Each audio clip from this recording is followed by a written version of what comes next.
বিশেষ করে আমাদের তৃণমূলে জেলা পর্যায় থেকে কয়েকজন সাংবাদিক আসছেন, ওনাদেরকে আমি বেশি করে ধন্যবাদ এবং স্বাগত জানাই এই জন্য যে ওনারা অনেক দূর দূরান্ত থেকে এসেছেন, সেই কুড়িগ্রাম থেকেও এখানে সাংবাদিক আসছেন।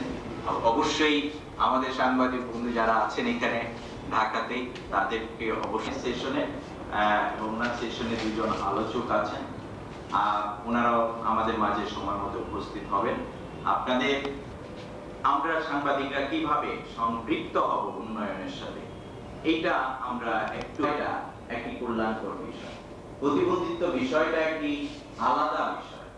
আমরা মনে করি যে প্রতিবন্ধী বিষয়টা একটা আবেগের বিষয়, একটি মায়া মমতা করুণার বিষয়।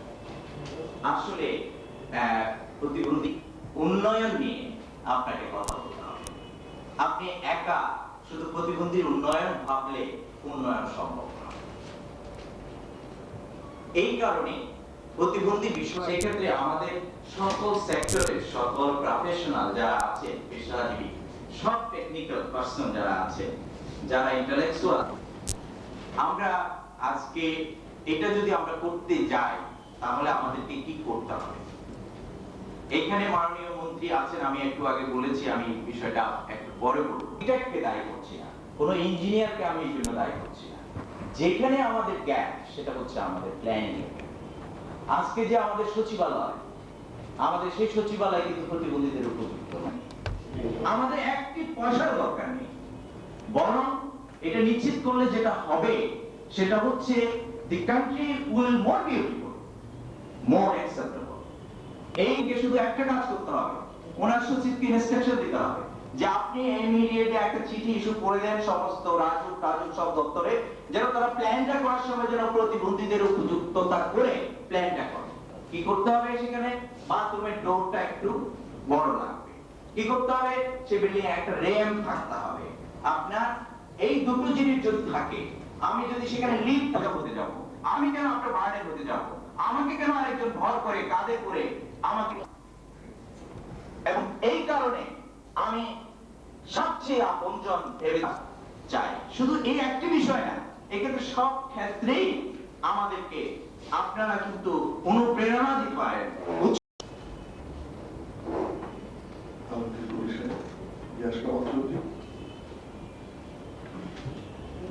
আমাদের বাড়ি ভাই, সেকুল ভাই, উপস্থিত সুধীবৃন্দ, আসসালামু আলাইকুম। আজকে আমাদের এই আলোচনাটা ব্যতিক্রম ধরি, কিন্তু অত্যন্ত গুরুত্বপূর্ণ। অত্যন্ত সহজ সরল ভাবে এই গুরুত্ব সবাইকে বলেছেন, ব্যক্ত করেছেন, এবং আমাদের দেশে শতকরা 3 ভাগ, অর্থাৎ 1,30,40,00,000 মতো মানুষ প্রতিবন্ধী। আমাদের অত্যন্ত আপনজন তারা, কেউ আমাদের ছেলে মেয়ে, ভাই ভাতিজা। অথচ আমরা কিন্তু তাদের সুখ দুঃখের কথাটা ভাবি না, তাদের অধিকারের কথাটা ভাবি না। আমরা ভাবি তাদের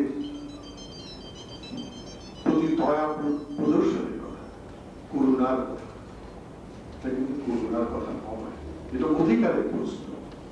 এই অধিকারগুলো কিন্তু আন্তর্জাতিক ভাবে স্বীকৃত। পৃথিবীর বহু সভ্য দেশে, উন্নত দেশে প্রতিবন্ধীদের অধিকার নিয়ে আইন আছে। আমাদের দেশে কিন্তু আইন নাই। সম্প্রতিকালে 2001 সালে তাদের পুনর্বাসনের ব্যাপারে কিছু আইন উন্নয়ন করা হয়েছে, কিন্তু কার্যকর হয়।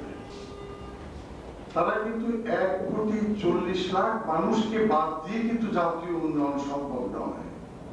আমাদের উন্নতি করতে হবে, তাদের নিয়ে উন্নতি করতে হবে, তাদের অধিকারকে বাস্তবায়িত করেই উন্নতি করতে হবে। দেশে শতকরা 10 ভাগ মানুষকে কিন্তু চাকরির ক্ষেত্রে তাদের পুনর্নিয়োগের পুনর্বাসনের জন্য কিন্তু সরকার নির্দেশ রয়েছে। সবাইকে ধন্যবাদ এবং আন্তরিকভাবে ধন্যবাদ জানিয়ে এবং প্রতিবন্ধীদের শুভেচ্ছা, সাফল্য, কৃতিত্ব কামনা করে আমি শেষ করছি। ধন্যবাদ। আমাদের দেশের একজন সুপরিচিত ব্যক্তিত্ব, যিনি Bangladesh federal union of journalist PFUC এর সভাপতি ও দৈনিক খবরপত্রের সম্পাদক জনাব গিয়াস কামাল চৌধুরী। জনাব গিয়াস কামাল চৌধুরীকে এখন আমি বিনীতভাবে বক্তব্য রাখার জন্য অনুরোধ করছি। যে প্রতিবন্ধীদের তুমি যদি সেগ্রিগেট করো তাহলে তাদের মনে একটি ভাব থাকবে তার নির্ভরশীল, যেটা যে প্রতিবন্ধী বান্ধব প্রত্যেকটি প্রকল্প এবং অগ্রগতির কাজ করতে হবে। এটা সরকারের দায়িত্ব, এটা বলার দরকার পড়ে না। আমি মনে করি মাননীয় প্রধান অতিথির মারফত আমরা এটা আমাদের জোট নেত্রী এবং আমাদের প্রধানমন্ত্রী এবং তার সরকারের কাছে আমরা সরলভাবে নিবেদন করতে পারি। অর্থাৎ জাতীয় ক্ষেত্রে প্রত্যেকটি মন্ত্রণালয়ে যারা কাজ করছেন প্রত্যেকটি ক্ষেত্রে যেন তারা প্রতিবন্ধী বান্ধব প্রকল্পের মাধ্যমে অগ্রসর হন, তাহলে আলাদা করে লিড তৈরি করার দাবি তুলতে হবে। সাংবাদিক বন্ধুগণ ও বিভিন্ন সংগঠনের নেতৃবৃন্দ, প্রতিবন্ধী ব্যক্তিত্ব, আসসালামু আলাইকুম। প্রথমে স্বাগত জানাবো এই অনুষ্ঠানের উদ্যোক্তাদের। আমরা আমাদের দেশে অনেক পজিটিভ কাজ করছি, অনেক ভালো কাজ করছি, কিন্তু ভালো কাজ সামনে আসছে না। ভালো কাজের প্রচার নেই, ভালো কাজের বিষয়। সাংবাদিক এবং বিশেষ করে রেডিও টেলিভিশন তাদের উচিত যে এই প্রতিবন্ধীদের যে সৃষ্টিশীল সৃজনশীল যে প্রতিভা রয়েছে, যে প্রতিভাটা অনেকের প্রতিভা ঢাকা পড়ে আছে, এটাকে আলোকে নিয়ে আসতে হবে, এটাকে বেশি করে প্রচার করতে হবে। এই কাজটা ভালোভাবে হচ্ছে না। সমাজে সন্ত্রাস আছে, সেই সমাজ প্রতিবন্ধীদের সাহায্য করতে পারে না। আমার বক্তব্য হয়তো আপনারা কষ্ট পাবেন, আমি জানি, কারণ একটা মানবতাবাদী সমাজে, একটা মানবতাবাদী রাষ্ট্রই প্রতিবন্ধীদের সেবা দিতে পারে, প্রতিবন্ধীদের ভালোবাসতে পারে। একটা সন্ত্রাসী কি প্রতিবন্ধীকে ভালোবাসতে পারে? তার কোনো আদর্শগত ভিত্তি আছে? তার নীতিগত ভিত্তি আছে?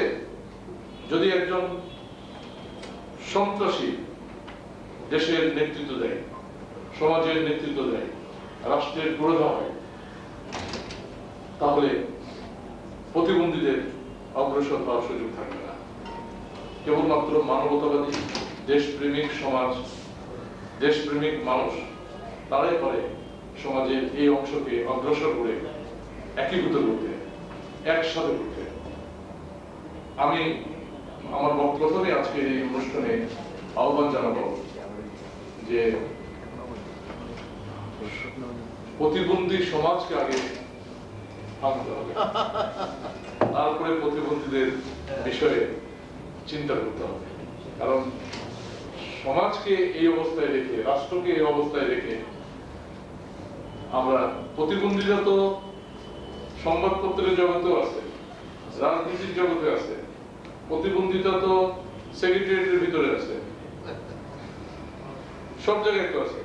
সব জায়গায় শুধু আপনাদের অঙ্গ প্রতিবন্ধী বলে আপনারা প্রতিবন্ধী, আর চিন্তার প্রতিবন্ধী আমি। আমার চিন্তা অগ্রসর নয়, আমি কুলাঙ্গারদের আশ্রয় দেই, প্রশ্রয় দেই, থাকতে চাই।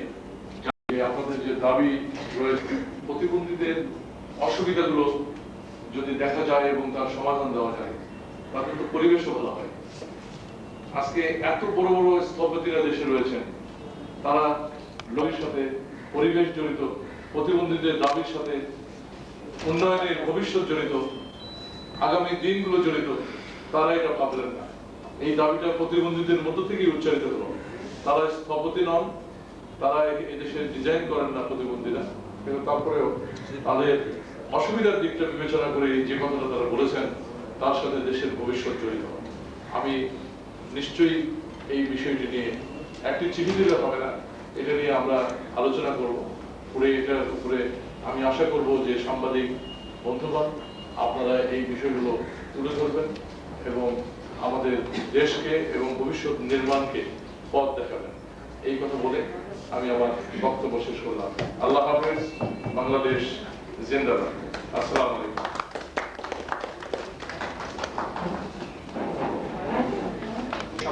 আজকে প্রতিবন্ধীদের উন্নয়নে বাংলাদেশের সাংবাদিকদের সম্পৃক্তকরণ শীর্ষক সেমিনারে সম্মানিত প্রধান অতিথি মাননীয়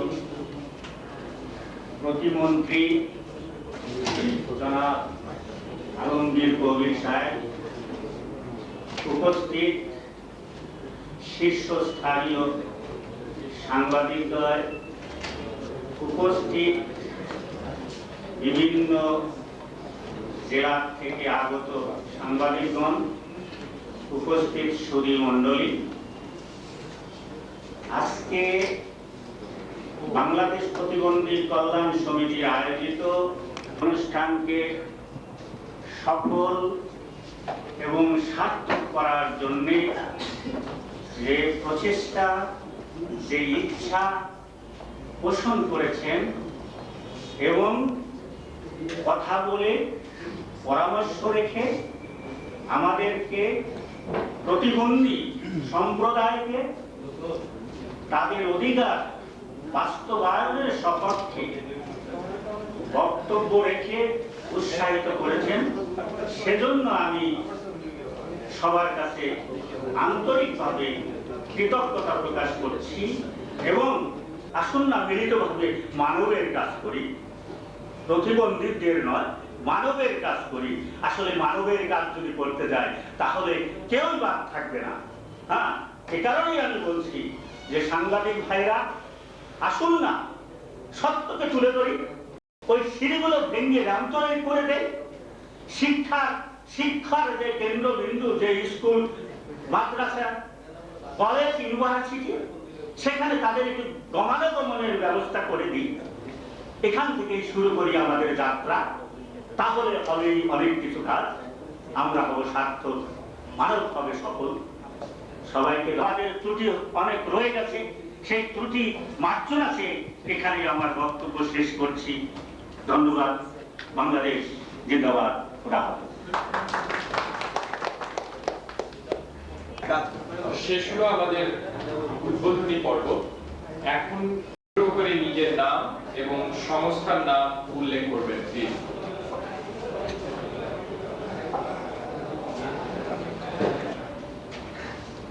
এই সেমিনারে প্রথম অংশে পরে কার্যক্রম অংশ যেটাকে বলতে আমরা সেকশন, সেটাকে কাজ করার জন্য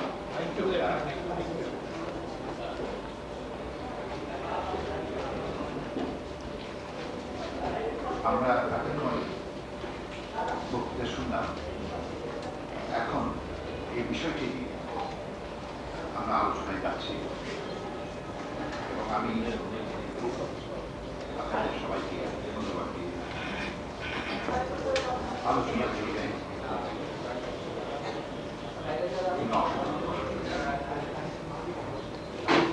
সমিতি প্রতিষ্ঠাতা চাকরি নামা শ্রদ্ধকর্ম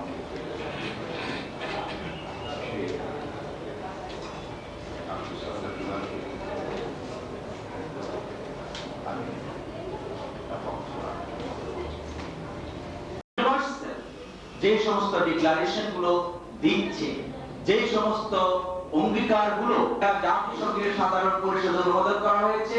আমার দেশের পক্ষে প্রতিনিধি এটার সাথে একাত্মতা ঘোষণা করেছে এবং স্বাক্ষর করেছে। এরপরে আরেকটি ডকুমেন্ট আছে, mandate for Asia Pacific reason, mandate for action. এটা সেকেন্ড ডিকেড, যেটা আমাদের 92 থেকে 2002 সাল পর্যন্ত বাস্তবায়ন হয়েছে, 93 সাল থেকে। সেই ম্যান্ডেটটিতেও কিন্তু এই কথাটা আপনার সেখানে বলা আছে এবং সরকার স্বাক্ষর করেছে।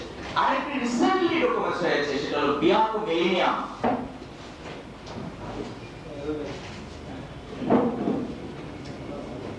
এখানে আমরা দেখেছি যে আমরা ইন্টারন্যাশনাল ডকুমেন্ট যেগুলো আমরা পেয়েছি সেগুলোকে অ্যাসেস করে আমরা দেখেছি যে ওখানে disability is an international human right issue হিসেবে এটাকে ফোকাস করা হয়েছে। এখানে আরেকটি জিনিস যেটা আমরা এখানে তুলে ধরতে চাই সেটা হলো I would like to show you the strength and usefulness of international policy for people with disability. Highlights যেটা we have begun a disability movement in Bangladesh. আমরা মাত্র শুরু করেছি বলা যায় disability movement. The government has begun to think about disability as a priority. এটা এখন চিন্তা করা মানে হচ্ছে কিছুটা। We need to build on this beginning. বিষয়গুলোকে এখানে বলেছি সেটা হচ্ছে যে journalist have a great international যে পলিসিগুলো specially by the United Nation যে সমস্ত ডকুমেন্ট হয়েছে। নেক্সট, দায়িত্বটা এগুলো কিন্তু সরকারি দায়িত্ব to implement those documents. Next please, যে আজকে এখানে সে ধরেন রুলস নাম্বার 1 অ্যাওয়ারনেস রেজিং। হ্যাঁ, এখানে আমাদের প্রগ্রেসটা কি হয়েছে? Little progress in raising awareness about causes and prevention of disability, little progress in challenging perception and reducing discrimination.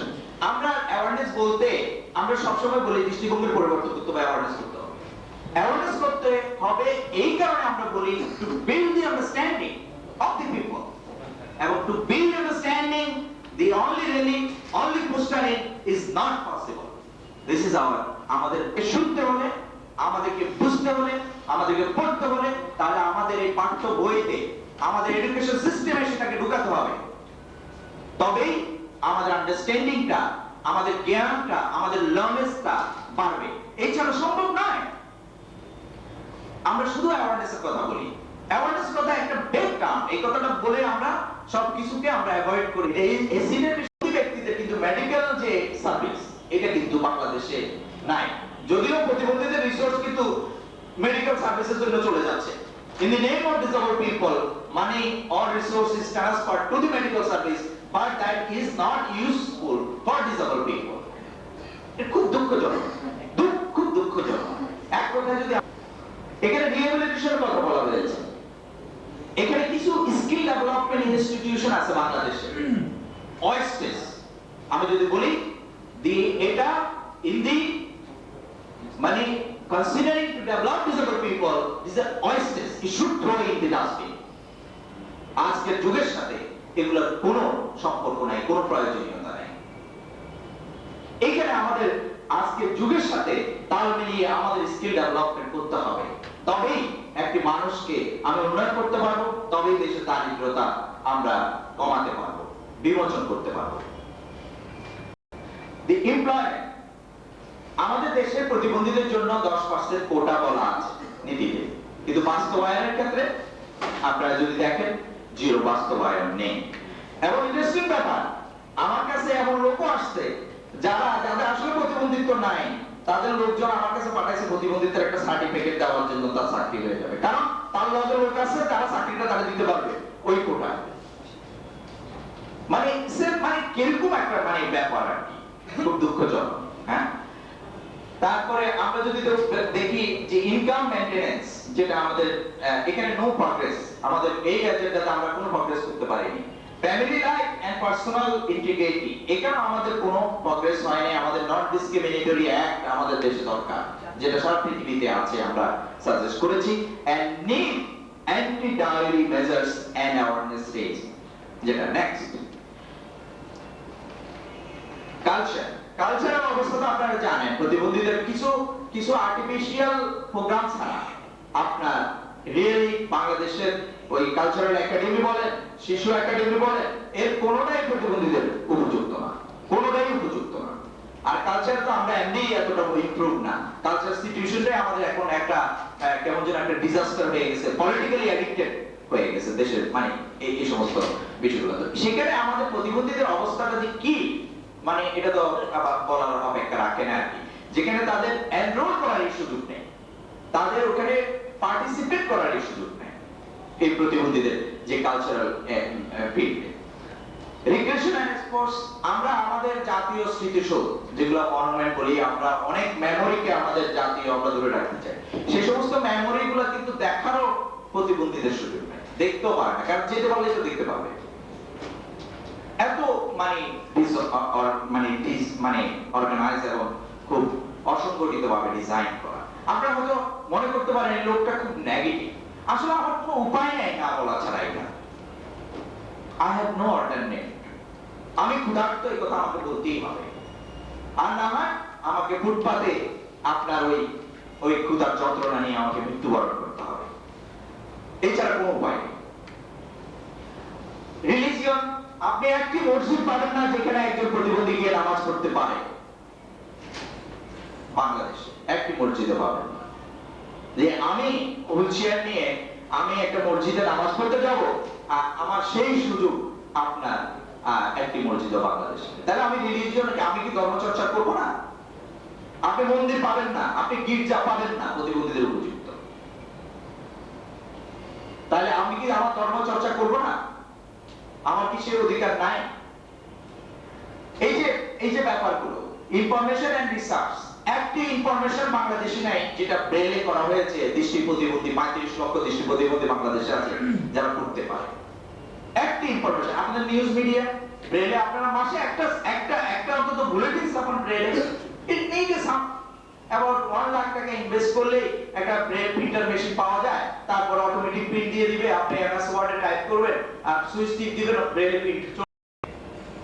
একটা বুলেটিন আপনারা প্রকাশ করেন মাসে, সপ্তাহে, 15 দিনে, the summary of the last 15 days newspaper আপনারা পড়তে পারেন।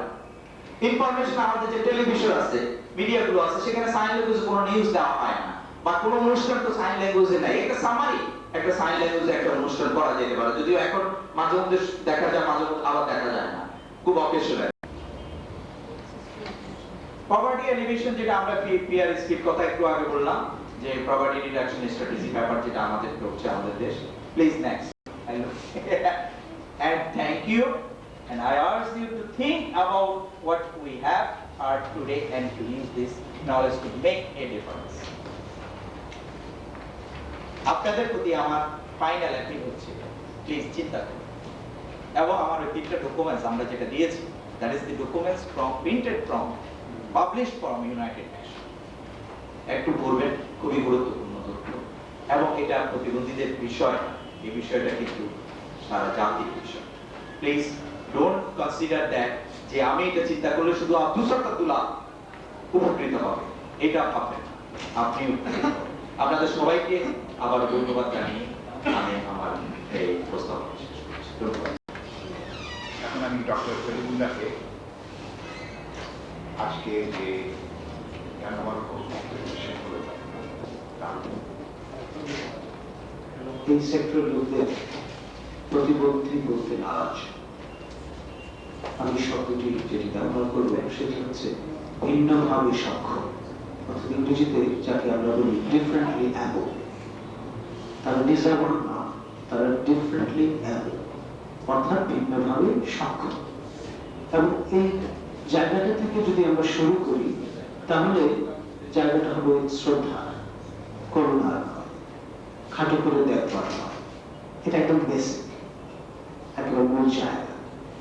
এবং পুরো ব্যাপারটাই নোশনাল অ্যাটিচিউডিনাল, এবং এই অ্যাটিচিউডিনাল জায়গাটা যদি আমরা অ্যাড্রেস করতে পারি, অনেক সমস্যার সমাধান হয়ে যাবে। আর এক্ষেত্রে সংবাদ মাধ্যমের, ইলেকট্রনিক মিডিয়া এবং প্রিন্ট মিডিয়া খুবই গুরুত্বপূর্ণ ভূমিকা পালন করতে পারে, বিশেষ করে ইলেকট্রনিক মিডিয়া। কারণ আমরা জানি সেইং ইজ বিলিভিং, কাউকে বোঝানোর খুব বেশি দরকার হয় না, দেখিয়ে দিতে পারলে বিষয়টি একেবারেই সহজে মনে গেঁথে যায়। এবং মিডিয়া খুবই ইম্পর্টেন্ট, গুরুত্বপূর্ণ সেক্টর, এবং যে কোনো জায়গায় দ্রুত পৌঁছে যাওয়ার সক্ষমতা রাখে, সেটা যতই দুর্গম দুর্লম্ব হোক না কেন। থেকে জাতীয় পক্ষ থেকে আমরা এই ডিসএবিলিটি বা ডিফারেন্টলি আবু ব্যক্তি নিয়ে যে সেক্টরটা, সেটিকে একটা ফোকাল পয়েন্ট হিসেবে নিয়ে আসবার চেষ্টা করেছি। আমরা বলেছি প্রতিবন্ধী যাদের বলছি আমরা, তাদের ভোটাধিকার নিশ্চিত করতে হবে। এবং শুধুমাত্র ভোটাধিকার নিশ্চিত করলেই চলবে না, আরেক ধাপ অগ্রসর হতে হবে। অর্থাৎ তারা ভোটদানের পাশাপাশি পর্যবেক্ষণের কাজটিও যে সক্ষমভাবে করতে পারেন, সাফল্যের সঙ্গে করতে পারেন, সেটা প্রমাণ করতে হবে, সপ্রমাণ করতে হবে। এবং এই চিন্তা থেকে আমরা দুইজন এই সেক্টরের নেতা যাদের বলছি আমরা, তাদেরকে ডেপ্লয় করেছিলাম কোঅর্ডিনেটর হিসেবে। একজন শহীদুল হক বাদল, এসআরবির প্রতিষ্ঠাতা, আরেকজন আব্দুল সাত্তার, যিনি এই বিএস এর প্রতিষ্ঠাতা। এবং এই দুজন আপনারা জেনে খুশি হবেন, আনন্দিত হবেন, গর্ববোধ করবেন যে পৃথিবীর প্রথম দুইজন প্রতিবন্ধী পর্যবেক্ষকের দুইজন আছেন, তারা এই দেশের বাংলাদেশের মানুষ। আসতে যাচ্ছে আজ থেকে 2.5 বছর 2 বছর পরে, সেই নির্বাচনটিকে সামনে রেখে আমাদের এই সেক্টরে যারা আছেন তাদের সবার এখন থেকে মনোযোগী হতে হবে অ্যাডভোকেসি লবিং এর জন্য। সকল মেইনস্ট্রিম পলিটিক্যাল পার্টির নির্বাচনী ম্যানিফেস্টোতে যেন এই বিষয়টি বিশেষভাবে প্রাধান্য পায়, এবং পরবর্তীতে মনিটর করতে হবে সেই নির্বাচনী ওয়াদাগুলো তারা কতটুকু পরিপূরণ করতে সক্ষম হয়েছেন। এই আহ্বান রেখে আমি আমার বক্তব্য শেষ করছি। সবাইকে ধন্যবাদ। গবেষণা নির্ভর বক্তব্যের জন্য মাননীয় উপস্থিত যারা এখানে আছেন, তার বক্তব্যে অনেক তথ্য পেয়েছেন এবং কিছু কিছু জায়গায় এটা সুপারিশ করেছে, তাতে আপনারা লাভবান হবেন এবং প্রতিবন্ধী সমস্যা সার্বিক এটা ব্যাপক না, এটা মোটামুটি একটা ধারণা নিতে পারবেন। এরপর আমি মুসাদ্দেক আল মাহমুদকে দেখছেন বাংলার বিশেষ সংবাদদাতাকে আমি অংশগ্রহণের জন্য আমন্ত্রণ জানাচ্ছি। পূর্ববর্তী বক্তব্যের জুড়ে বলছি, প্রতিবন্ধীদের সমাজের মূল ধারায় সম্পৃক্ত না করা পর্যন্ত জাতীয় উন্নয়নের মূল ধারায় তাদের সম্পৃক্ত করা সম্ভব না। আর এই জন্য অবশ্যই দরকার প্রতিবন্ধীদের উন্নয়ন এবং তাদের কল্যাণের জন্য গণসচেতনতা সৃষ্টি করা। আর গণসচেতনতা সৃষ্টিতে সাংবাদিকরা, বিশেষ করে ইলেকট্রনিক মিডিয়ার সাংবাদিকরা অবশ্যই গুরুত্বপূর্ণ ভূমিকা পালন করতে পারে। আমরা যদি গত 1 দশকে দেখি প্রতিবন্ধীদের বিভিন্ন বিষয়ে যে ধরনের লেখা হতো, তার চেয়ে এখন প্রতিবন্ধীর উন্নয়ন বিষয়ে বা প্রতিবন্ধীদের বিভিন্ন কল্যাণের বিষয়ে সংবাদ প্রবাহ অনেক বেড়েছে। কিন্তু তারপরেও আমাদের সবারই, বিশেষ করে গণমাধ্যমের আরো এগিয়ে আসা উচিত। যদিও অনেক এগিয়ে এসেছে অলরেডি গণমাধ্যমগুলো। এ ব্যাপারে ইলেকট্রনিক মিডিয়ার গুরুত্বপূর্ণ ভূমিকা এই জন্য রয়েছে যে এখন বাংলাদেশ টেলিভিশন সহ 4টি আরো 3টি প্রাইভেট টিভি চ্যানেল চালু হয়েছে। এগুলোর সবগুলোরই প্রায় সারাদিন ব্যাপী সংবাদ এবং অন্যান্য অনুষ্ঠান রয়েছে। সুতরাং এসব মাধ্যম, ইলেকট্রনিক মিডিয়ার মাধ্যমগুলোতে সংবাদ ও অন্যান্য অনুষ্ঠানগুলোর মাধ্যমে গণসচেতনতা সৃষ্টিতে তারা গুরুত্বপূর্ণ ভূমিকা রাখতে পারে। সাংবাদিকরা অবশ্যই রাখতে পারে, কিন্তু সেই সাথে আমি বলবো বেসরকারি সংস্থা, সরকারি সংস্থার যে যৌথ উদ্যোগ বা সমন্বিত প্রয়াসও খুব গুরুত্বপূর্ণ ভূমিকা রাখতে পারে। দিনে ডিজেবল বিষয়ে কভার করতে গিয়ে দেখেছি যে তথ্যের খুব সমস্যা। বিশেষ করে আমরা সেই WHO-র একটি স্ট্যাটিস্টিক বহুদিন ধরে লিখছি, সেটি হলো যে আমাদের দেশে 17% লোক প্রতিবন্ধিতায় প্রতিবন্ধী। তার মানে হচ্ছে প্রায় 1,20 লক্ষ বা 1,10 লক্ষ। কিন্তু এর মধ্যে হয়তো অনেক বেড়েছে বা কমেছে। আমাদের অবশ্যই একটি জাতীয় পর্যায়ে সার্ভে করা দরকার, সেটা সমাজ কল্যাণ মন্ত্রণালয় বা অন্যান্য প্রতিষ্ঠান উদ্যোগ নিতে পারে। যেটা খুব সীমিত আকারে এই ব্যাপারে কিছু কাজ হয়েছে, সেটা হচ্ছে স্ট্যাটিস্টিক্স ডিপার্টমেন্টের বার্ষিক যে প্রতিবেদন হয়, সেখানেও প্রতিবন্ধিতার সংখ্যার বিষয়টি ওইভাবে আসে না।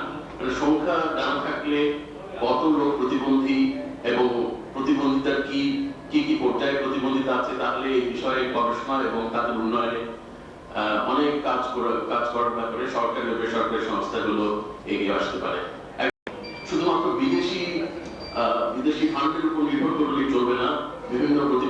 সংস্থাগুলো তাদের নিজেদের উদ্যোগে ফান্ড রেজিং বিভিন্ন কাজ করেও প্রতিবন্ধী উন্নয়নে এগিয়ে আসতে বলে আমার বিশ্বাস। ধন্যবাদ। সুধী মণ্ডলীকে প্রশ্ন করার জন্য যে আপনার প্রশ্নের উত্তর যেটা সংশ্লিষ্ট ক্ষেত্র তিনি সেই উত্তর দেন। এখন আমি ফ্লোর যারা অংশগ্রহণ করেছেন তাদের জন্য এবং যারা প্রশ্ন করবে তাদের জন্য আমি ফ্লোর দিচ্ছি। প্রথম প্রশ্ন, আপনারা অর্গানাইজলি কবে থেকে এটাতে কাজ শুরু করেছেন? এবং ওই শুরু করার সাথে 1981 সালে ইন্টারন্যাশনালি একটা ইয়ার ঘোষণা হয়েছে, 82 থেকে 92 সাল পর্যন্ত একটা ডিকেড ঘোষণা হয়েছে। এই দুইটা বিশেষ করে আমরা আসলে অজ্ঞ থাকলাম কেন? আমাদের দেশ জানলই না, আপনারা জানলেন না, আমরাও জানলাম না, সরকার কোনো ভূমিকাও নিল না। এইটা কিভাবে হইল? একটা জাতি এড়াই গেল, এই গ্যাপটা আমাদের হলো কিভাবে? ভাইয়ের যে প্রশ্নটা আপনি করেছেন, যেটা এটা আসলে আমি বলবো যে বিষয়টা যারা প্রচার করবে তিনি হচ্ছেন সর্বপ্রথম ব্যক্তি যিনি ওই ডকুমেন্টসটা স্বাক্ষর করেছেন। স্বাক্ষর করা এক পর্যন্তই শেষ। বাংলাদেশে এসে সেটা নিয়ে আর ভাবা হয়নি, কথা বলা হয়নি। ওটা থাকলেও আপনার এটা বাস্তবায়ন হচ্ছে না।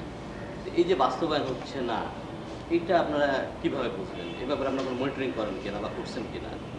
যেমন মনে করেন একটা মন্ত্রণালয় বা একটা গভর্নমেন্ট অর্গানাইজেশন আপনারা কোনো একটা পদের জন্য বিজ্ঞপ্তি দিল যে 10 জন লোক নেওয়া হবে, অর্থাৎ সেখানে আপনার একটা কোটা আছে, আপনার কোনো লোক ওখানে চাকরি পেলো কিনা এটা তো আপনারা খুঁজলে জানতে পারেন। হ্যাঁ, যদি না নেওয়া হয় সেই ক্ষেত্রে তো আপনার তো পরবর্তীতে আর পদক্ষেপও আছে যে তাদেরকে জানানো বা বলা, সেটা আপনার করছেন কিনা আমি এটা জানতে। নিয়োগ অথরিটি তো এক জায়গায় না, তাদের জায়গায় আছে। তো আমরা মনিটরিং করি, আমাদের মতো করে আমরা করি, এবং যেখানে আমাদের নজরে আসে আমাদের লোক আছে, এক স্পেসিফিক একজন মানুষ আছে সে কাজটা করে। যেখানে আমরা চিঠি দিই, তাদেরকে রিমাইন্ডার দিই, তাদেরকে চিঠি দিই, এবং পত্রিকা দেখবে ওটা যে সমস্ত বিষয়ের উপর বরাদ্দ আছে সেই বিষয়গুলো কিন্তু পত্রিকায় লেখা হয়, কিন্তু প্রতিবন্ধীদের জন্য যে কোটা লেখা আছে সেটা কিন্তু লেখা হয়। তখন আমরা যখন বিজ্ঞপ্তি দেখি সেটাও আমরা পত্রিকায় কিন্তু বলি, ওই অথরিটিকে বলি যে অথরিটি নিয়োগ করবে বিজ্ঞপ্তিতে। তখন আবার অনেক সময় তারা অনেকে সরি বলে চিঠি লিখে আমাদের কাছে দুঃখ প্রকাশ করে। এরকম ঘটনা প্রাইম মিনিস্টার অফিস এবং প্রেসিডেন্ট অফিস থেকেও ঘটেছে।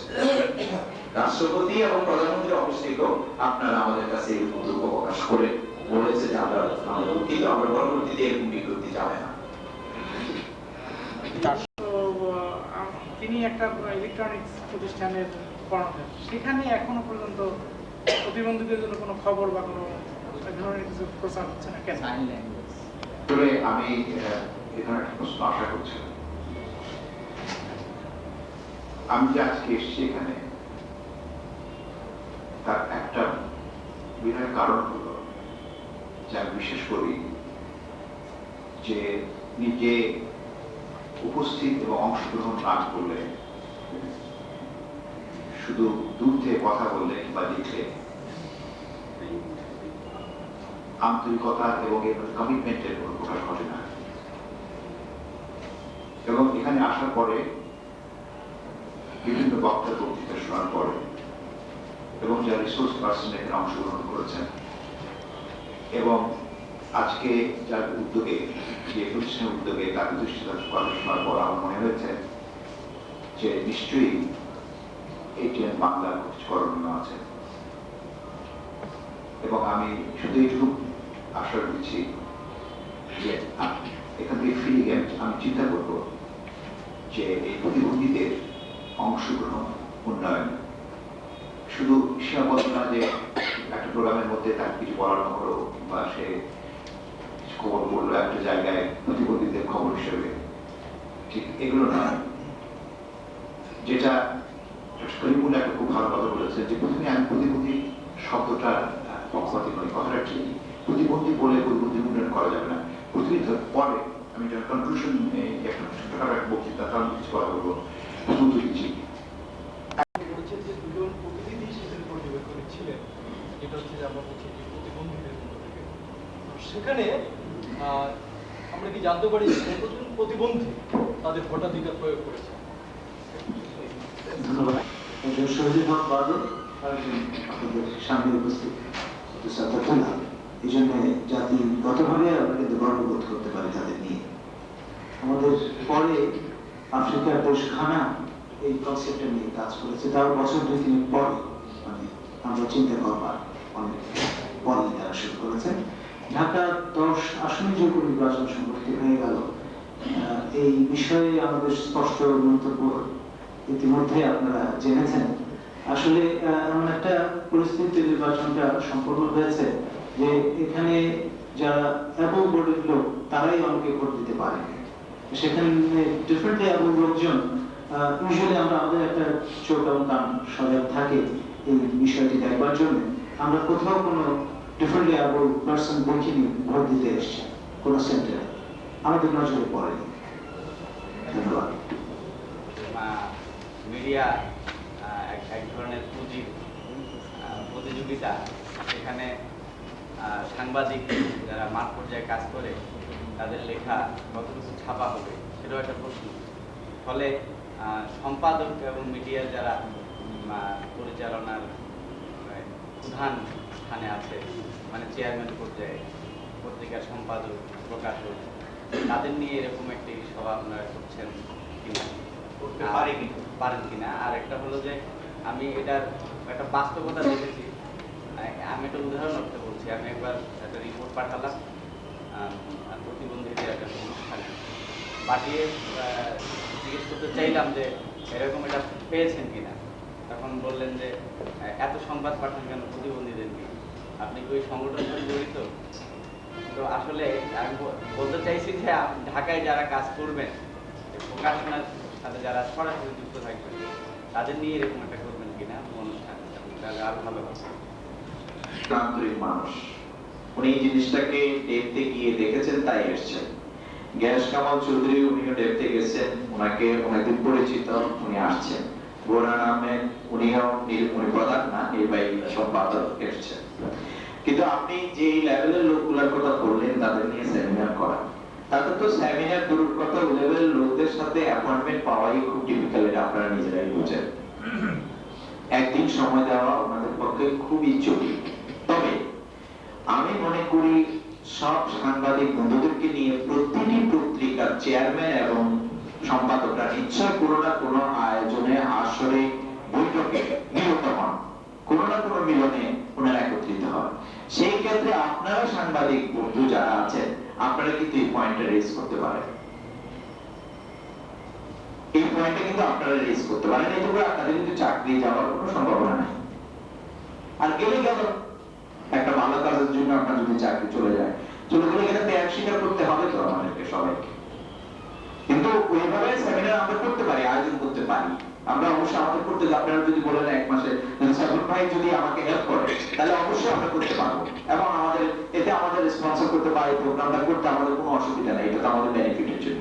কিন্তু ইন দ্যাট কেস সাইফুল ভাই এবং গ্যাস কামাল চৌধুরী, বোরহান আহমেদ, ওনাদেরকে এই বিষয়টা অর্গানাইজার হিসাবে, আপনার অল্টারনেট অর্গানাইজার হিসাবে ওনাদেরকে রোলটা প্লে করতে হবে আর কি। ধন্যবাদ। জনাব সাইফুল ইসলামকে ক্লোজ করার জন্য যে কোনো বক্তব্য রাখবে, সংক্ষেপে প্রথম বক্তা হিসেবে তাকে আমি আমন্ত্রণ জানাচ্ছি। যারা এখানে অংশগ্রহণ করেছি, প্রথম পর্ব পেরিয়ে, সফলতার সাথে পেরিয়ে দ্বিতীয় পর্বে আমরা অংশগ্রহণ করেছি। দ্বিতীয় পর্বে সম্মানিত সভাপতি, উপস্থিত সাংবাদিকবৃন্দ, সবাইকে আমার আন্তরিক শুভেচ্ছা মোবারকবাদ। আজকে আলোচনা করতে গিয়ে অনেক বিষয় বেরিয়ে এসছে বিভিন্নভাবে, যারা প্রতিবন্ধীদের নিয়ে কাজ করি। সবাইকে ধন্যবাদ, আমার অন্তর থেকে ধন্যবাদ। আপনারা সুখে থাকুন, শান্তিতে থাকুন, আসুন না আমরা এই বিপ্লবে এগিয়ে যাই। সবাইকে ধন্যবাদ, খোদা হাফেজ। নিজেও প্রতিবন্ধী। আমি যখন ক্লাস 3 থেকে আমার অ্যাক্সিডেন্ট হয়, তখন আমাকে ডেভেলপ করার জন্য একজন সাংবাদিকের ভূমিকা ছিল। এখানে ছিল মানিকগঞ্জে মুজিবুর রহমান ইত্তেফাকের জেলা প্রতিনিধি। আমি যখন ওই ক্লাসে যাইতাম, উনি মাঝে মাঝে আমার নিয়ে লিখতেন।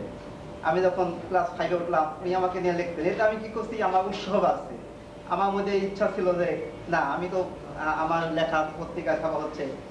ফলশ্রুতিতে আমি ম্যাট্রিক পাস করলাম, আমি ইন্টারমিডিয়েট পাস করলাম, অনার্স পাস করলাম, মাস্টার ডিগ্রি পাস করলাম।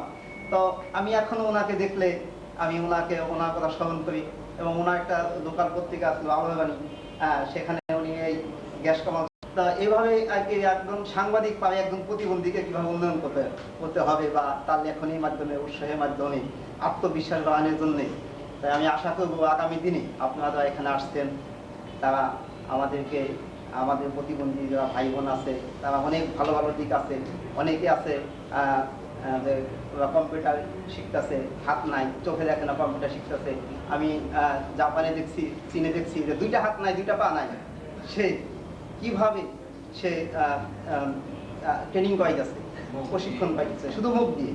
তো যদি আমাদের সমাজে একটা হাত না থাকে, তাকে একটা পা না থাকে, আমরা তাকে বলি যে সে সমাজের বোঝা। কিছুদিন আগে দেখছি যে কয়েকটা পত্রিকা ছাপা হয়েছিল, একটা ছেলে 2টা হাত নাই, ভিক্ষা করতো। তারপরে দেখলাম যে কিছুদিন প্রত্যেকটা লোক তাকে সহযোগিতার জন্য এগিয়ে আসছে, তার মাকে চাকরি দিচ্ছে, তার বাবাকে চাকরি দিচ্ছে, ওই ছেলেকে লেখাপড়া করার জন্য অনেকে এগিয়ে আসছে। সেইভাবে আপনাদের লেখনীতে আগামী দিনে এদেশের প্রতিবন্ধীদের হয়তো উন্নয়ন হবে, এবং ভবিষ্যতে আপনাদের সাথে আমাদের দেখা হবে। এই প্রশিক্ষণ, এই সেমিনারের মাধ্যমে আপনাদের সাথে আমাদের একটা সম্পর্ক হলো, এই সম্পর্ক ভবিষ্যতে থাকবে। যারা এখানে কষ্ট করে আসছেন তাদেরকে ধন্যবাদ জানিয়ে, এবং যারা রিসোর্স পার্টনার হিসেবে ছিলেন তাদেরকে সবাইকে ধন্যবাদ জানিয়ে আজকে সেকেন্ডের এবং আশা করবো যে আজকে যারা উপস্থিত তারা যখন ফিরে যাবেন তখন এই প্রেরণা অনেকের মধ্যে বহন করবেন। আমরা এখন শেষ প্রান্তে আজকের আলোচনা আপনারা শুনেছেন, এবং এর মধ্যে জ্ঞানগত আলোচনা আপনারা শুনেছেন, অনেক তথ্য। আমি সংক্ষেপে কয়েকটা আমার অবজারভেশন।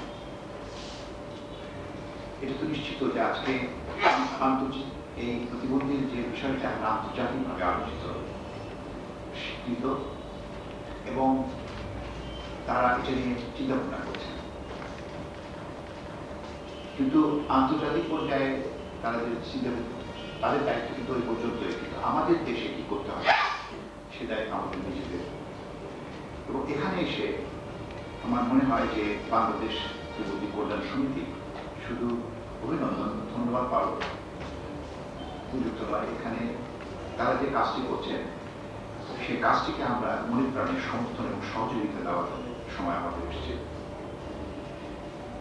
এখানে একটা কথা আমার সবসময় মনে হয়েছে, এটা যে প্রথম অনেক কিছু আমরা উপলব্ধি বলেছি, এমনকি সুপারিশ গেছি, কিন্তু আমার প্রথম যে জিনিসটা প্রয়োজন মনে হচ্ছে সেটা হচ্ছে মানসিক পরিবর্তনের দরকার।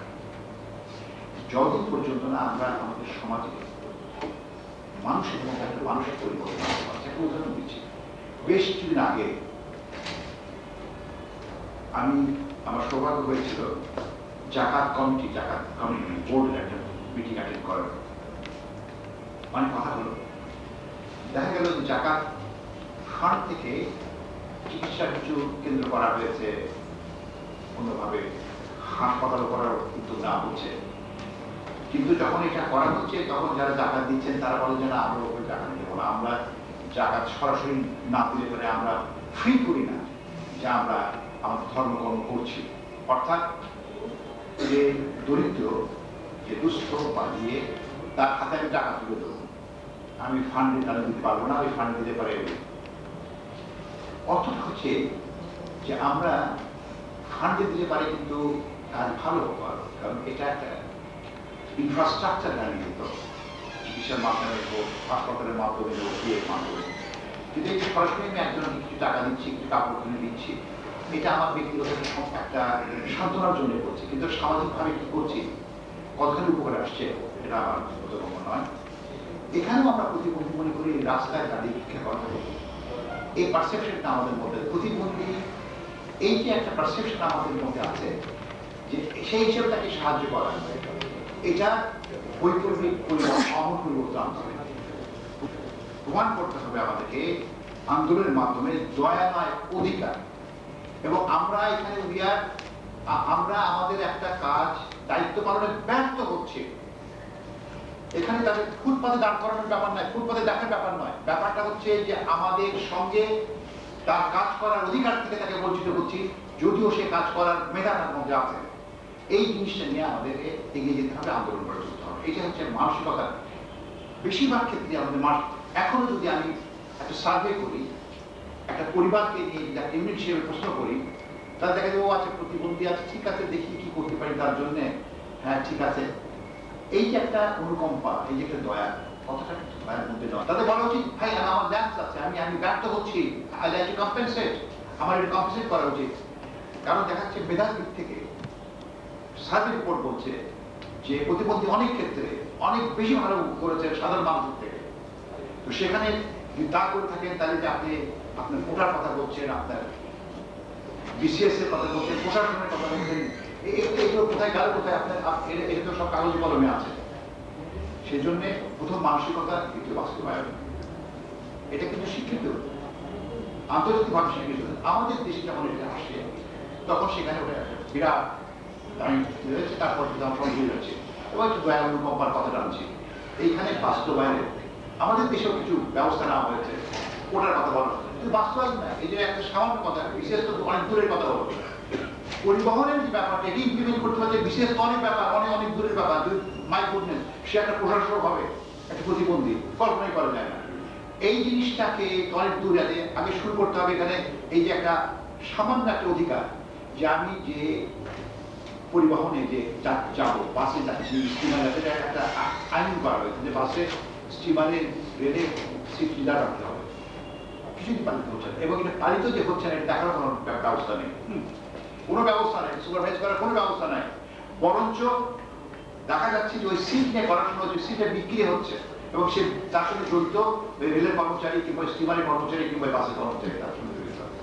এই হচ্ছে আমাদের এখানে ওই মানসিকতার কথাটি বারবার ঘুরে আসতে পারে যে আমরা যদি আমাদের মানসিকতার পরিবর্তন না আনতে পারি তাহলে আন্দোলনের তবুও আমাদের যেটা ইমিডিয়েট দরকার এটাকে আন্দোলন গড়ে তোলা। আন্দোলনের লাইনটা হবে দয়া নয় অধিকার, দয়া নয় অধিকার। ব্যর্থতা তোমার, এই অধিকার না দিতে পারার ব্যর্থতা তোমার, এটা দয়া করছো না, দয়ার এখানে কোনো ইয়ে আসে না। তো আমি সকলকে ধন্যবাদ দিচ্ছি আপনাদের অংশগ্রহণ করার জন্য, এবং আমি মনে করবো যে যেহেতু আজকের বিষয়বস্তু ছিল খুবই ইন্টারেস্টিং, যে সাংবাদিকদের সম্পৃক্ত করা। এখানে একটা কথা আছে যে যারা উদ্যোগ নিয়েছেন তারা দেখেছেন যে শেষ অস্ত্র আমাকে প্রয়োগ করতে হবে, অর্থাৎ সাংবাদিকদের এর মধ্যে না আনলে এটা আন্দোলনের রূপান্তর করা যাবে না, এবং সেটাই তার অস্ত্র, এবং সেই অস্ত্রটা তারা প্রয়োগ করেছেন। এটা আমরা করতালি দিতে চাই, আসলে আমাদের এটা শেষ অস্ত্র। আসুন আপনাদের, এবং আমি আশা করি যে আপনি এটা বুঝতে পেরেছেন যে আজকে যারা এক উদ্যোক্তা তারা শেষ অস্ত্র প্রয়োগ করেছেন, এবং আমরা এই শেষ অস্ত্রকে বিফল করে দেবো না। এই অস্ত্র প্রয়োগে আমরা বিফল আজকে এই অধিকার নিয়ে আমরা এই সেমিনারটি বিদায় নিতে চাই। আপনাদের অনেক ধন্যবাদ, উদ্যোক্তাদের অনেক ধন্যবাদ, এবং যারা আজকে সাংবাদিক এখানে এসেছে বিশেষ করে তাদেরকে আমি এই জন্য আমি ধন্যবাদ দেবো যে তাদের নিয়ে আমি একজন, এবং আমিও আমার ক্ষুদ্র শক্তিতে কি করতে পারি সেটা পরে জানতে পারবেন। কিন্তু আপনারা যেটা বলেছেন, একজন সঙ্গে বলেছেন চেয়ারম্যান কিংবা তাদের